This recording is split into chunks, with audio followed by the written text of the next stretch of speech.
ಲೇಟಾಗೋಯ್ತು, ಬೇಗ ಹೋಗಬೇಕು. ಇವತ್ತಾದರೂ ಬೇಗ ಹೋಗಿ ಮಗುನ ನಾನೇ ಎತ್ಕೋಬೇಕು. ಅಭಿ ಯಾವಾಗಲೂ ಅಡ್ಡ ಬರ್ತಾನೆ. ಇವತ್ತು ಅವ್ನ ಕೈಗೆ ಮಗು ಕೊಡಲೇಬಾರ್ದು. ಇಡೀ ದಿನ ಮಗು ನನ್ನ ಹತ್ರನೇ ಇರಬೇಕು, ನಾನೇ ಆಟಾಡಿಸ್ಬೇಕು.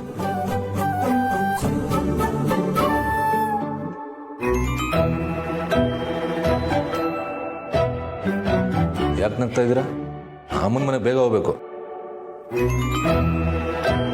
ಇವತ್ತು ಮಗು ಎತ್ಕೊಳ್ಳೋದು, ಮಗುನ ರೆಡಿ ಮಾಡೋದು ಇವತ್ತು ನನ್ನ ಸರ್ದಿ. ಸರಿ, ನನಗಿವತ್ತು ತಿಂಡಿ ಬೇಡ, ನಾನು ಬೇಗ ಹೊರಡಬೇಕು.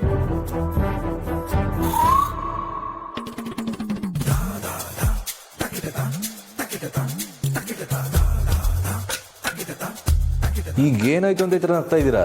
ಸಮರ್, ಅಮ್ಮನ ಮನೆಗೆ ಹೀಗೆ ಹೋಗ್ತೀಯಾ? ಹೌದು, ಡೈರೆಕ್ಟಾಗಿ ಹೋಗ್ತಾ ಇದ್ದೀನಿ. ಅದರಲ್ಲೇನು ತಪ್ಪು? ಅಣ್ಣ, ಕಾಲಲ್ಲಿ ನಡೆದ್ರೆ ಅದು ಸರಿ, ತಲ್ಲಲ್ಲಿ ನಡೆದ್ರೆ ಅದು ತಪ್ಪು. ಅದರಲ್ಲೂ ಹಿಂದೆ ಮುಂದೆ ತಿರ್ಕೊಂಡು ಉಲ್ಟಾ ನಡೀತೀನಿ ಅಂದ್ರೆ ಅದಾಗುತ್ತಾ ಅಣ್ಣ?